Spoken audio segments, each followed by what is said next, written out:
The following is a production of DallasCowboys.com and the Dallas Cowboys Football Club. How about them Cowboys? Yeah! Go Cowboys!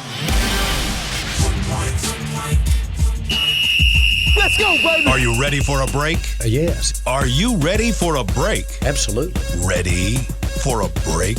Yeah, and so much for that. It's time for The Break on DallasCowboys.com We were on the break! with Ambar Garcia, Brian Broaddus, Patrick Walker, and Derek Eagleton.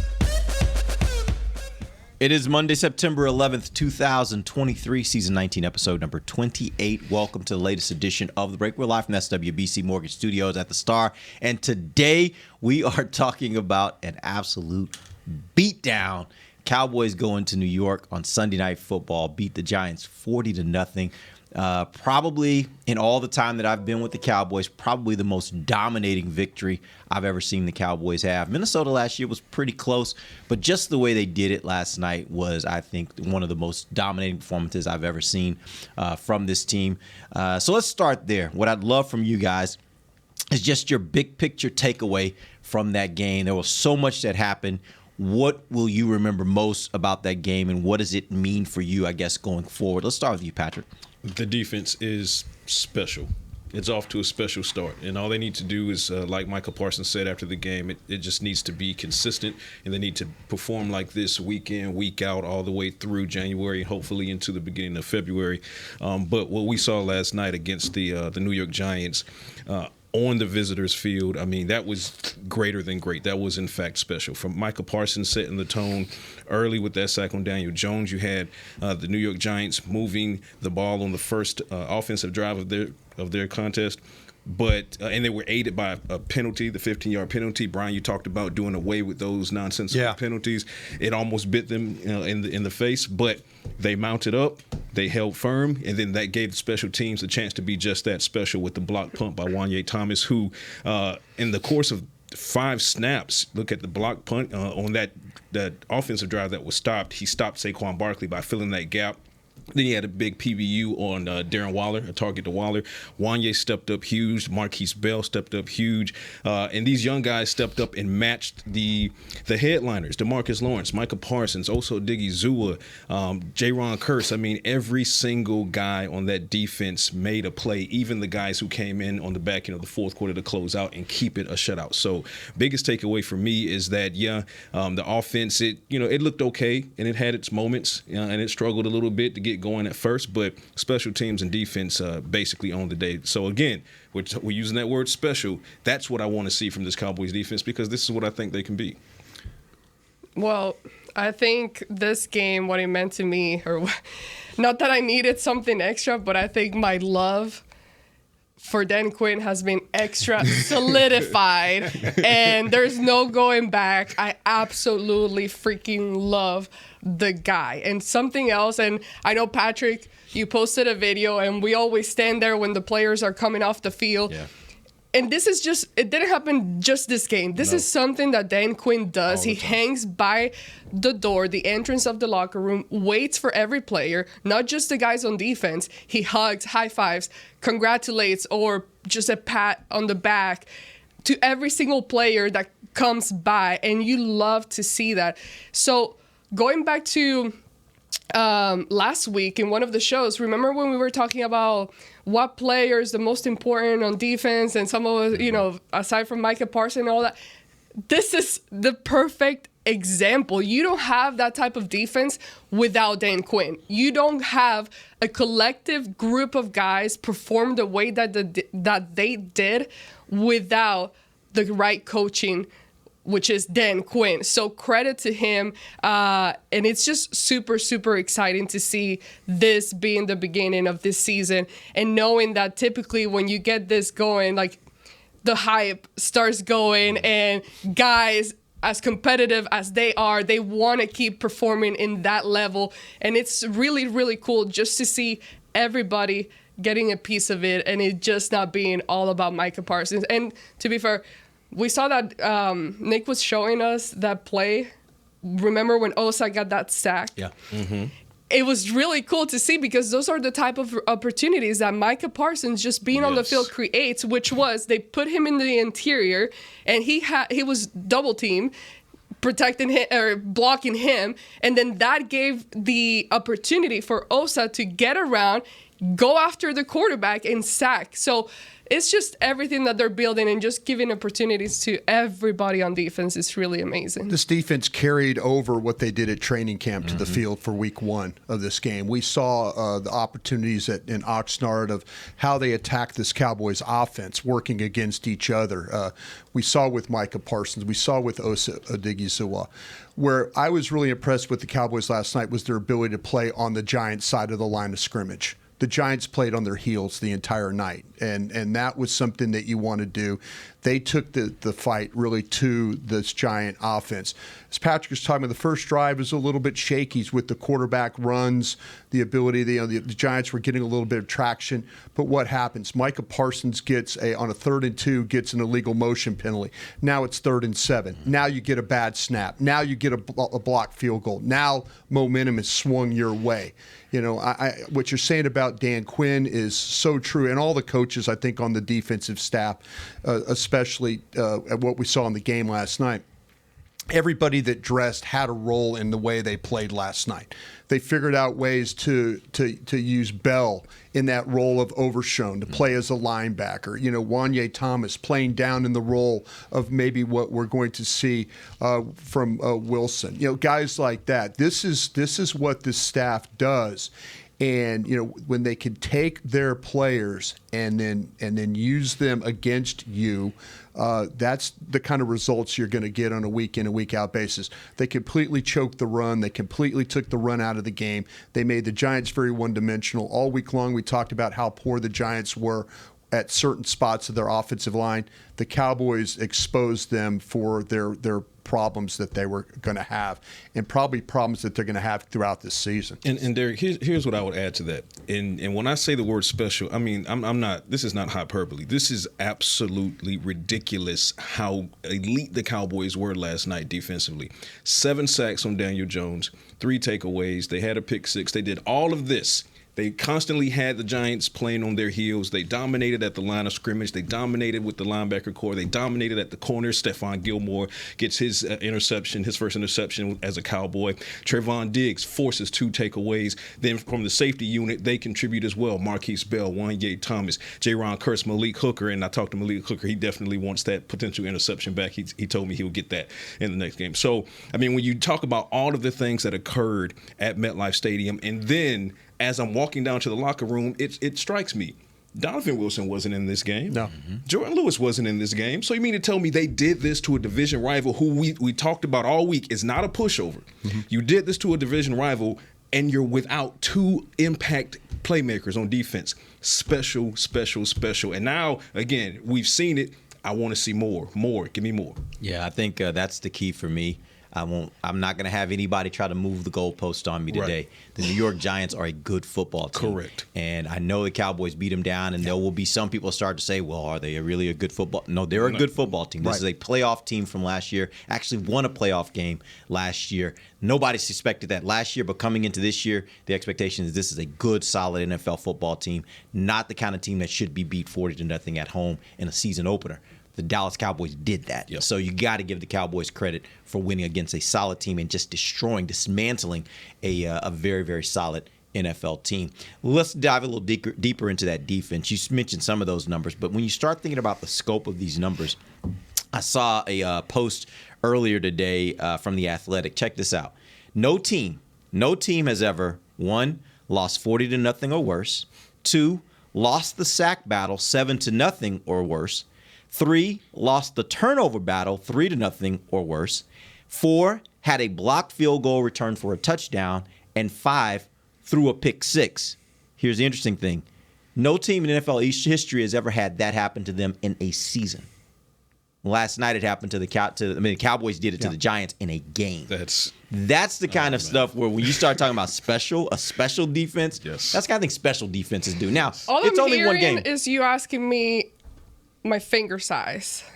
My ring size. Oh, God. That's all I'm hearing. That's all I'm hearing. Where are we going? Where are we going No, with my this? ring size. That's all I'm hearing. When you Right. start pulling up numbers and stats like these. Well, but that's the thing. Like, it still is one game, and I couldn't get through a show without talking about Texas. It's the same thing I said about Texas, right? Yeah. It's one game, and it was a big win, and it showed you some things that you look at your team and you're like, okay, there's some promise, but that can all come crashing down next week against the Jets. They have to stay on top of this, and they have to keep providing those types of performances. The offense is going to have to get better. We're going to talk a little bit about the offense. There's some areas where they still got to get better. But all things considered, you love the way it started because it does suggest that this team is ready to take that next step. But it's like we talked about last week. It's not just the offense. We want the offense to match serve with the defense. Bottom line, period.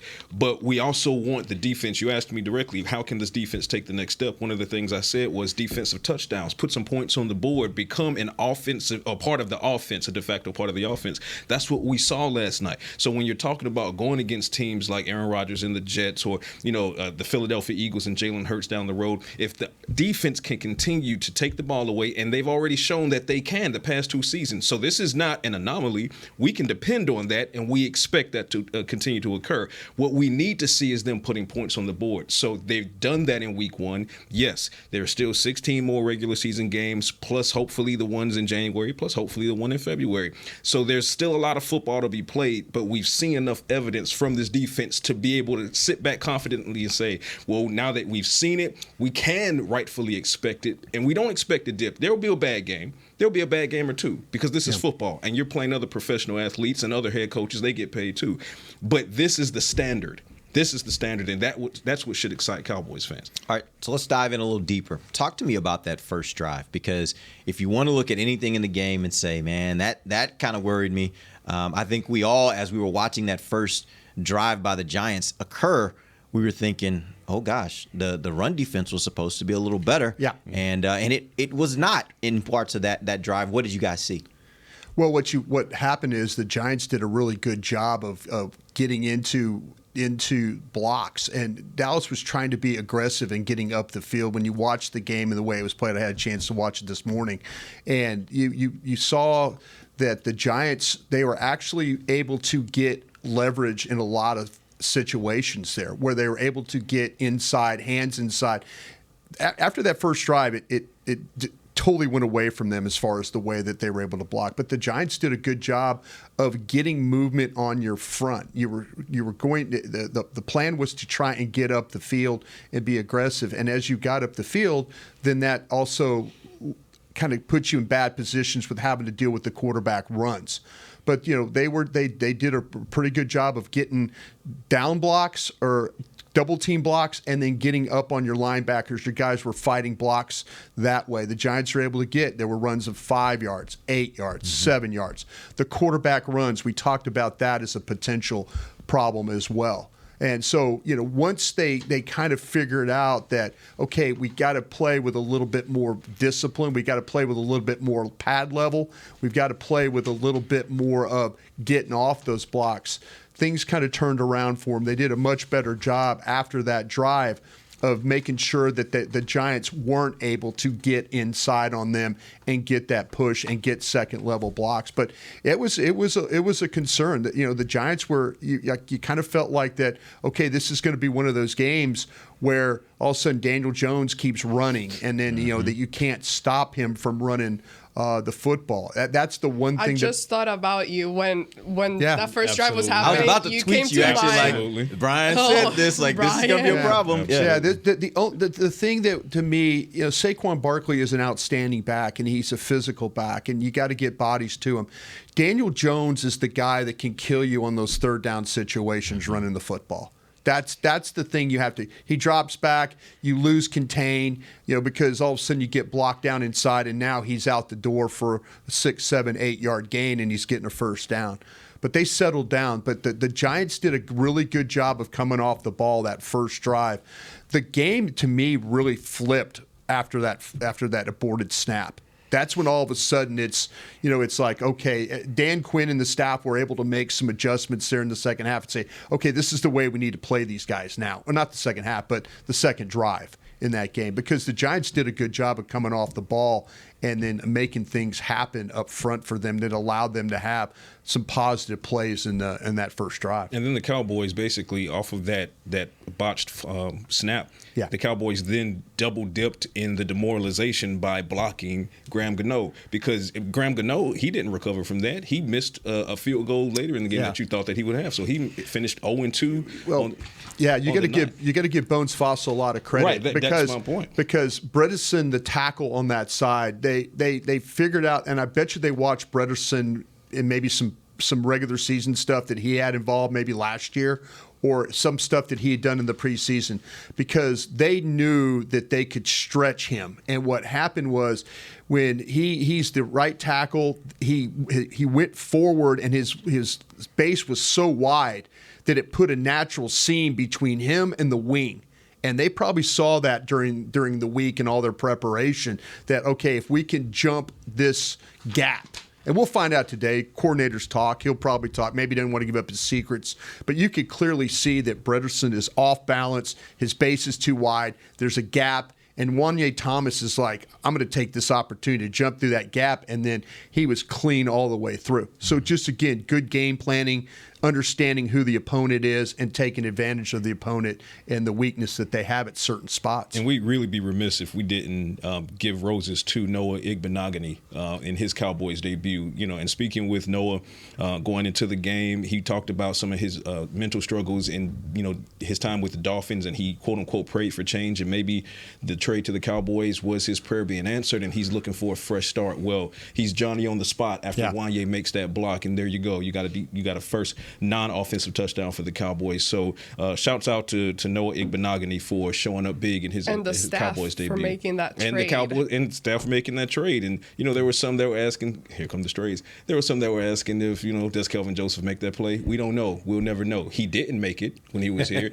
Noah made it in his first game out with the Cowboys. So there you go. We're just gonna Shades let him and make bar. it. We'll just let him make it. Let him make it. But one thing I thought that was interesting, though, is if you go back and look at the early part of that game, I think the Giants actually did the Cowboys a favor, because that first drive you mentioned it, Brian. Think about this. Run 5 yards, run 9 yards. Right. Then they pass for no gain, Right. right? Then run 9 yards, run 5 yards, run 6 yards, run 11 yards, run for no gain, run for 8 yards. Right. Like, they were running the ball extremely well, and when they passed the ball was when bad things happened. Here's the interesting part. After they then ended up with that fumble snap and then had the field goal blocked, they came back on the field, 3 straight passes, which were – they had, I think, one got past defense by 56. Why am I drawing a blank on his name? Fowler? Fowler, by Fowler. And then you've got a pass defense by Wanye. And then you got a sack by Micah. Right. They come back on the next drive. They get the ball. Pass.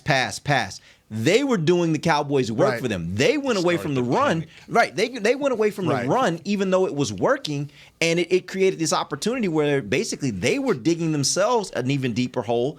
And I told Nick, by the time you get to halftime and it's 26-0, like, how can they come back? There is no path for them to come back, because that means they got to throw the ball. Yeah. And they are not going to be able to throw the ball. Offenses will not be able to throw the ball effectively in most instances against this defense, because that's what they want to be able to do, is go get your quarterback. The weather condition, which was indeed a factor and a problem. The way that the Cowboys rush the passer now, that teams are going to commit more to running the football. Mm-hmm. They realize you just, if you're any NFL team about to play the Cowboys, the last thing you want to do is let them rush the passer. Right. They are going to load up and try and run the football on you. And so, the Giants had some success. The problem is that they were down, and all of a sudden they thought, we got to throw. Instead of sticking with a game plan, they started, the 3 straight passes led to the sack and led to them, led to the situation where they had to chase the rest of the game, and chasing the rest of the game meant throwing the football.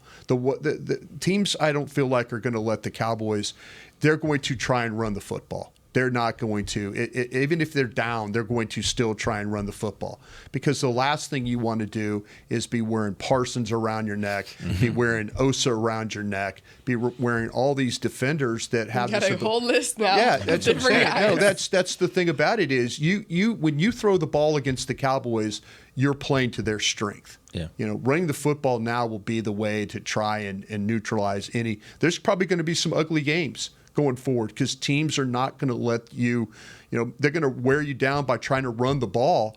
And, it's hard playing run defense and then rushing the passer. Just when you could just rush the passer, it's a lot easier to play that way. But when you physically have to deal with the run the entire game and then rush the passer also, that's a little bit of a difficult situation. For me, it was always about shutting down the run for the Giants. And yes, the Giants did help the Cowboys by getting away from what was working, Daniel Jones's mobility. The score killed him that way. Yeah. But once the game flipped, and it flipped early, and Brian Daboll and Daniel Jones felt like, okay, well, it's going to have to be Daniel Jones winning this game. I sat back in my seat in the press box. I was like, this is exactly what I wanted to see. I wanted to see Daniel Jones try to play hero, because he's shown me he can't play hero. If you bottle up Saquon Barkley, which the Cowboys did, and then you talk about that hit Diggs laid on Barkley to create that tip drill, which was a pick six for Deron Bland. I mean, at every point of attack after that first drive, on the back end of that first offensive drive for the Giants, it was just all Cowboys. They set the tone after the Giants thought they had set the tone, and then from there it just became a runaway train, and there was nothing that Daniel Jones and that offense could do about it. Yeah. All right, we're going to take our first break. When we come back, we've got to flip over to the offensive side of the ball. There were lots of things to discuss there. We'll be back. DallasCowboys.com radio. Todd thought it would be secure to jog in the cheetah savanna. Todd believed the big cat repellent he bought online was reliable. And now, Todd is trying to be faster than this cheetah that can run 80 miles per hour. But the good news is, Todd has AT&T 5G that is fast, reliable, and secure. And he learned the best thing to do is stop running and toss her the backpack with the beef stew. AT&T 5G. Fast, reliable, secure. It's not complicated.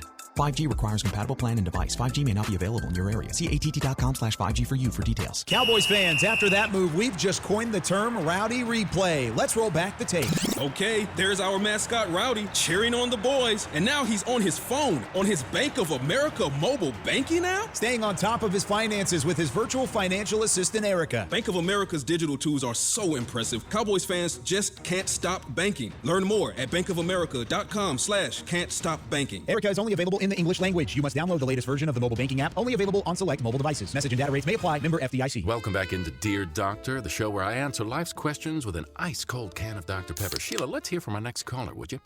Dear Doctor, my friend supported me during a tough time, but what's the right gift that says, thanks for being a shoulder to cry on? Okay, this one's easy. I say give her a delicious Dr. Pepper. Nothing says, thanks, girl, better than a one-of-a-kind soda. Yes, any Dr. Pepper flavor will do. Now, just a reminder that I don't need to be a real doctor to know that Dr. Pepper is the one you deserve. They say champions are remembered, but legends are never forgotten. United Ag and Turf offers a winning lineup of John Deere equipment built to tackle any challenge on and off the field.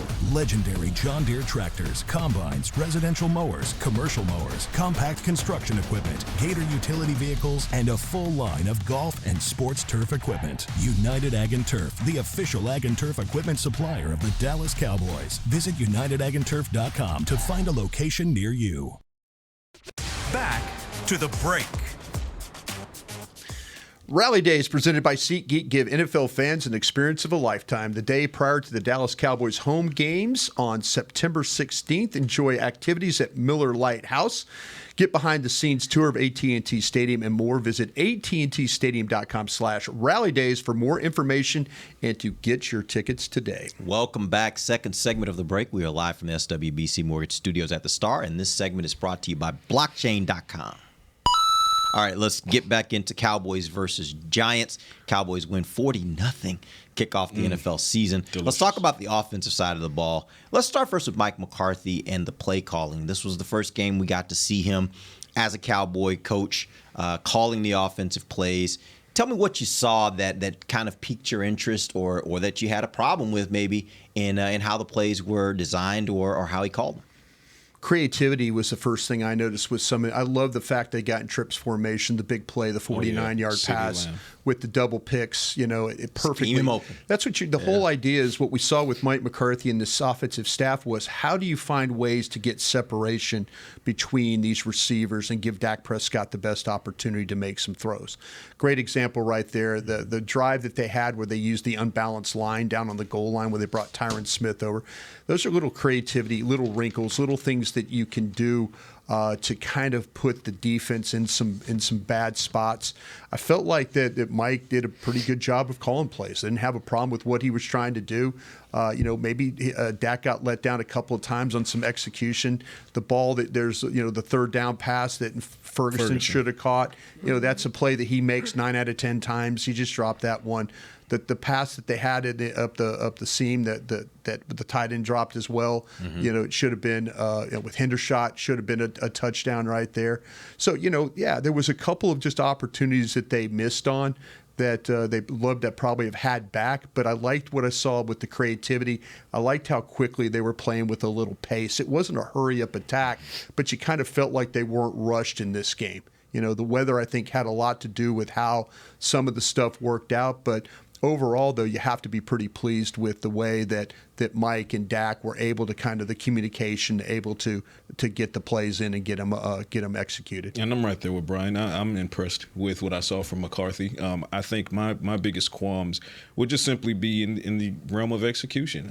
You talk about the drop by Jake Ferguson, which is a rarity for him. He has some very sure and sticky hands, and on that flat, that could have easily, at worst, it would have been 4th and inches, and maybe they have a chance to go for it. But at best, he falls forward with momentum, and it's a first down. You had a drop by Hendershot. So the tight ends, which, the irony being, so you jinxed them, Ambar. You jinxed them by saying tight ends have big days. Damn it. I know. Them, right? That's when you need to shut up sometimes. Yeah, so that's why I need to. So Ambar, in this business, you don't shut up. Right? You keep That's the last thing you can do. But yes, that was disappointing. So for me, it was just the execution, and I, we'll get better from Jake Ferguson and Peyton Hendershot. We've seen those guys have sure hands. And then there was, another example would be Tyler Biadasz kind of getting skinnied up and turned sideways by Dexter Lawrence, which allowed a pressure on Dak Prescott. So just little things like that, and when you're talking about 40-0, yeah, we are nitpicking this, but we can, because if you look at it, the Cowboys offense is looking to get off to a fast start in this, new regime of play calling with Mike McCarthy and Brian Schottenheimer helping coordinate.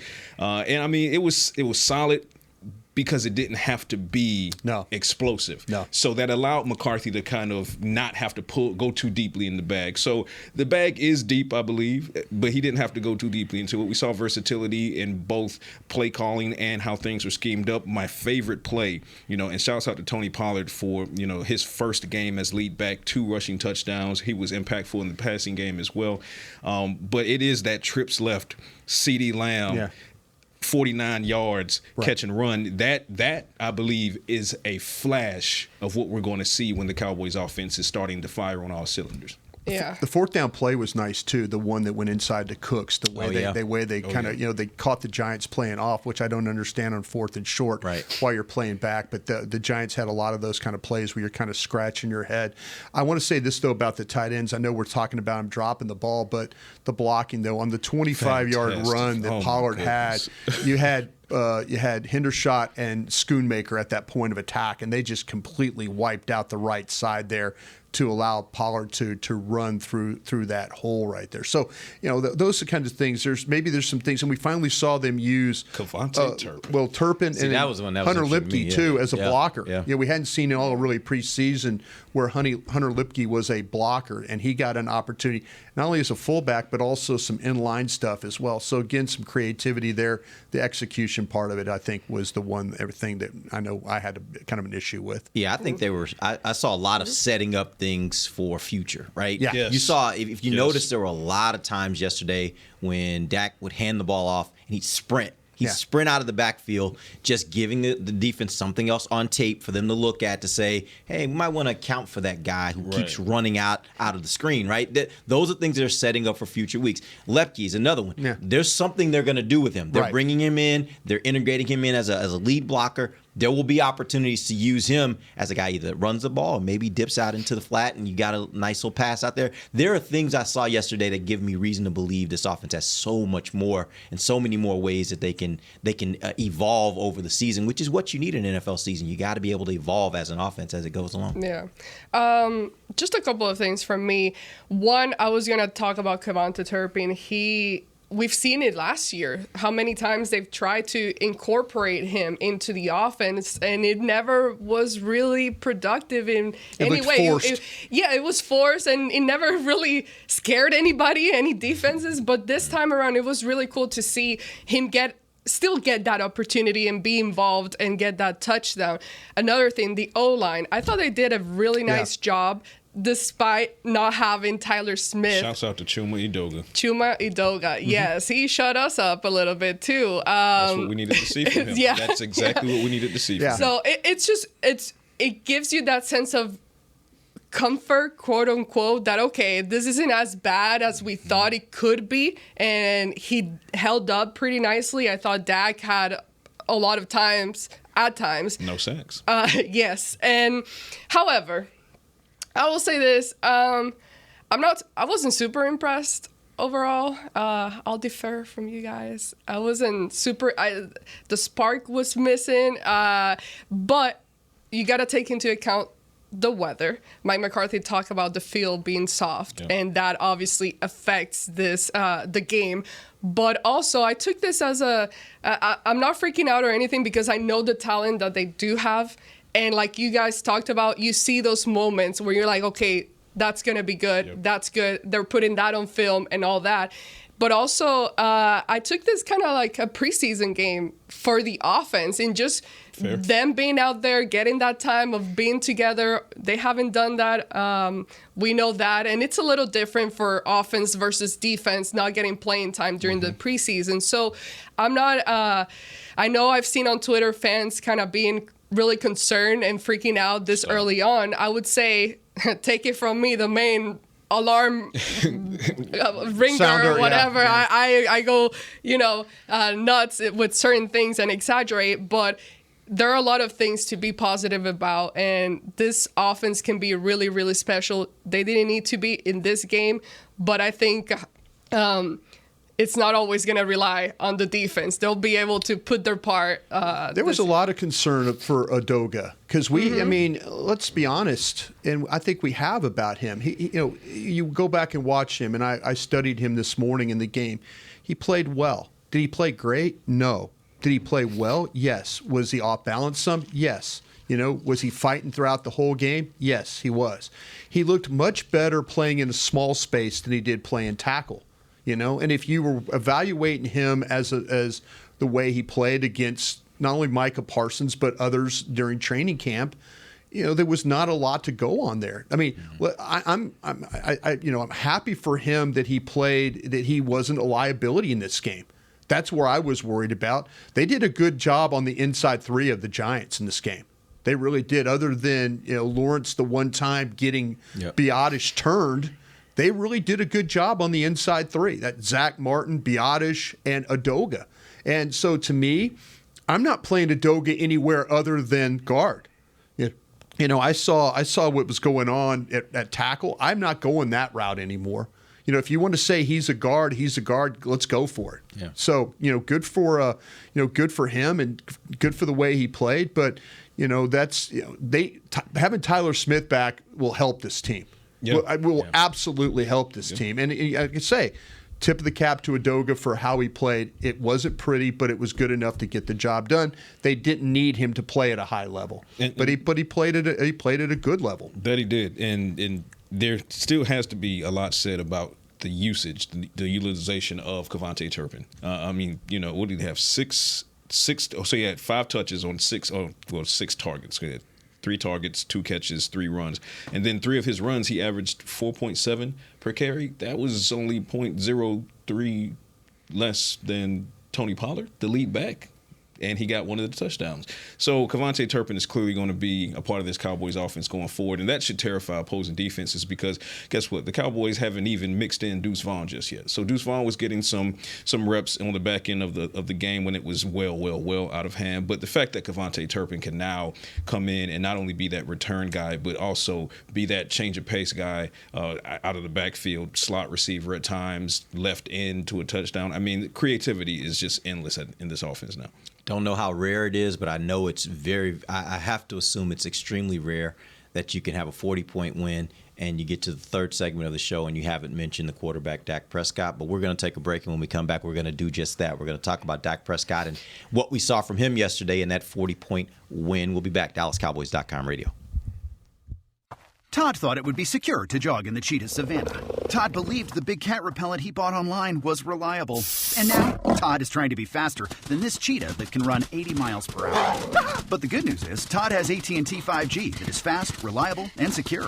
And he learned the best thing to do is stop running and toss her the backpack with the beef stew. AT&T 5G. Fast, reliable, secure. It's not complicated.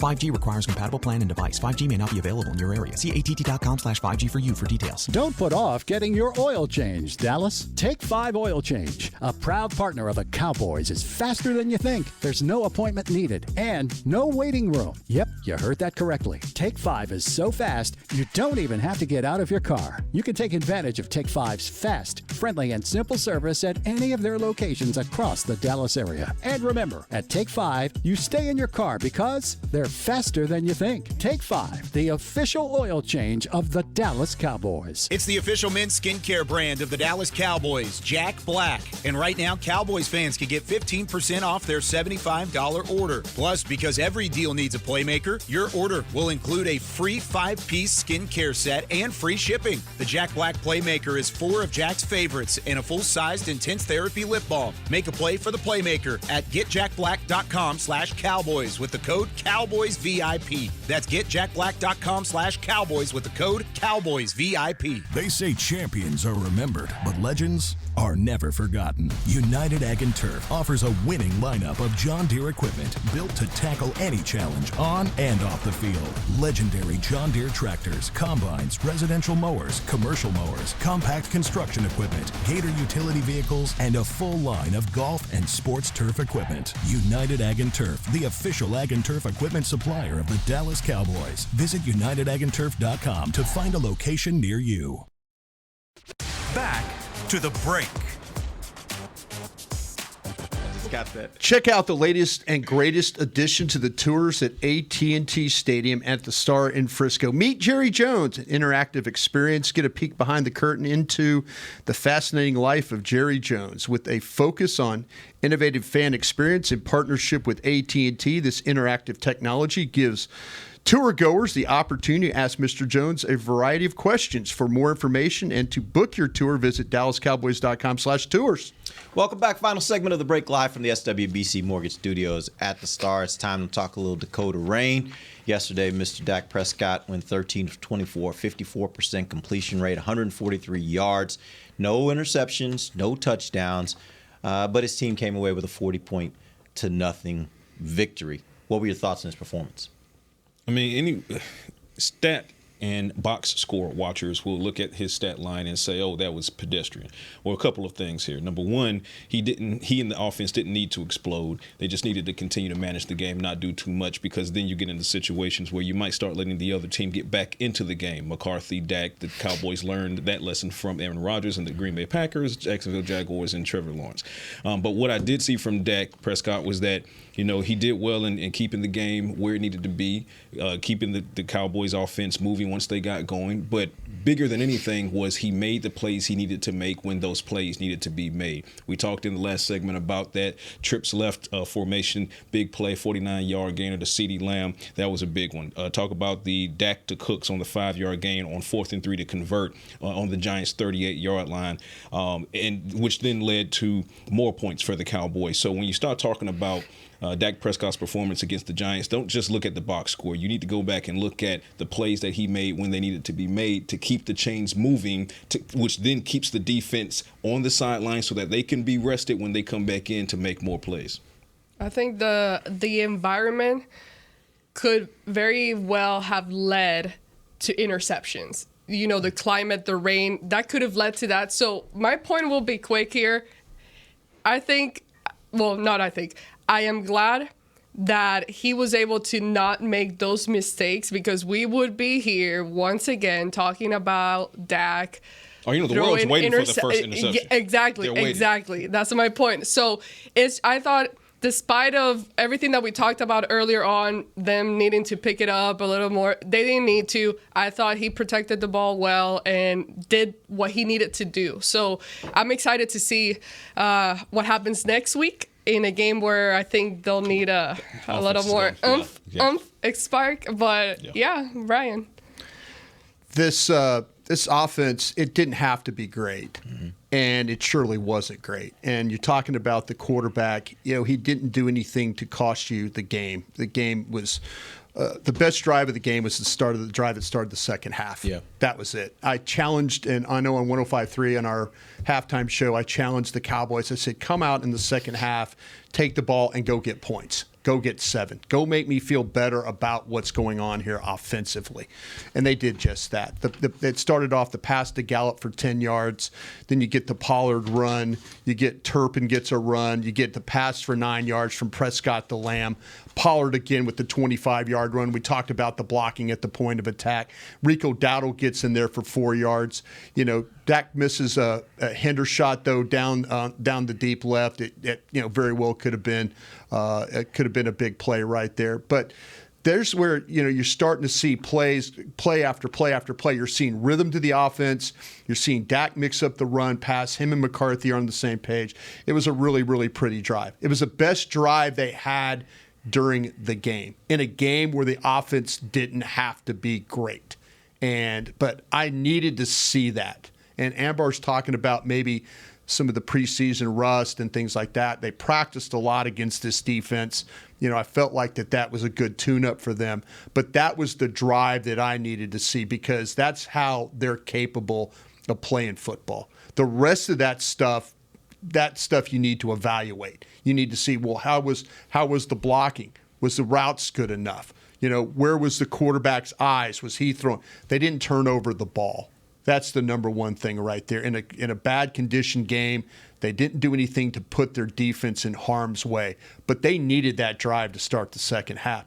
That makes me feel good about going forward here, regardless of anything else you want to focus in this game. When you go 10 plays, 75 yards, and it burns just under 5 minutes, and it's pouring down rain, I think that's good. I think that's good stuff. Yeah, that's right. If you go back and listen to or watch our post-game locker room video that we had of Coach McCarthy addressing the team, what he said to them was, you protected the ball and you took the ball away. Yeah. And I think that was the key yesterday. The Giants didn't protect the ball. The Cowboys did. And the Cowboys defense just took it away, and the Giants didn't. So I think that was ultimately, in a game like that, that was the difference, really. The offense didn't have to be great, as you guys said. It really didn't have to be great. They just needed to manage the game, and I think they did a great job of managing the game yesterday. The one thing that with defensively for the Cowboys that is, as well as they played, that really, to me, was Isaiah Hodgins catches the ball. The Giants' biggest play, Isaiah Hodgins catches the ball on Diggs, and he's running away. What does Diggs do? He goes and hammers that ball to get it back. Yep.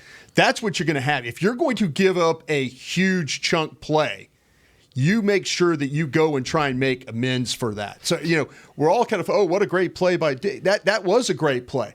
But, he gave up a big play. But to hustle and put himself in position to, like Derek's talking about, take the ball away, that says a lot about how these guys were playing defense last night. Even in a bad situation, Diggs found a way to turn it into a positive for this defense. Yeah.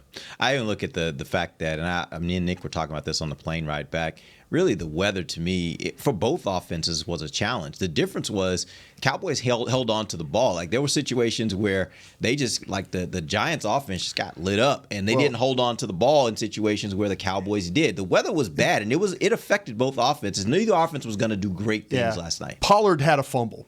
Pollard got hit, and luckily it was a screen where you had, and the guy who handles the ball every single play was there to make the recovery. Mm-hmm. The guy that's comfortable grabbing the ball. Yep. Zach Martin's going to dive in there, but Biotish right there where he needed to be. Ball gets hammered out of Pollard's hands. Now it's on the ground.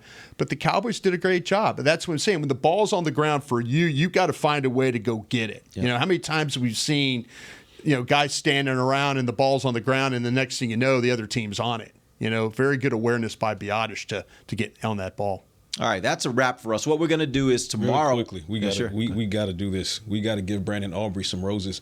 The resiliency in Aubrey. I mean, obviously coming out of camp and going into the regular season, we're still wondering, if he's going to be the long-term solution at kicker, and we're still. My Twitter feed wasn't pretty after that. Yeah, we're still miss. hoping that he builds, but the fact that he misses the extra point, and then immediately everybody's like, "Oh, here we go." That young man stayed firm mentally, and he made the remainder of his extra points. He made the entirety of his field goal attempts, and every single one of his kickoffs were touchbacks out of the back of the end zone. In tough conditions. That's what also needs to be mentioned there is in tough conditions. Yeah. And I certainly wanted. It was raining sideways. Yeah. At one point in that game, or multiple points in that game, it was a really big torrential downpour. Did you walk down on the field at the end of the game? No, I did not. Why, do you hear her cold? No, maybe she got pneumonia. There's all these great pictures from that stadium of Ambar bundled up like she's ice station zebra, in Siberia or something like that. Oh, it was beautiful before the game yesterday. We were all down there on the sideline. It's nice breeze. And then some drops started. We were like, all right, it's time to go up. And then as soon as we get up, go. it's like the rain came. Like we're all sick. Yeah, it was. But those are the type of sprinkles that get you sick. No doubt. All right, we appreciate you, John. So we'll be back tomorrow. Tomorrow we're going to get into some player evaluations. I got a number of players I'm going to throw out for these guys and let them tell you what they thought of these players and what they did yesterday. Until then, for Patrick Walker, Brian Broaddus, Amber Garcia, I'm Derek Eagleton. This has been The Break live on DallasCowboys.com radio. This has been a production of DallasCowboys.com and the Dallas Cowboys Football Club. How about this, Cowboys? Yeah!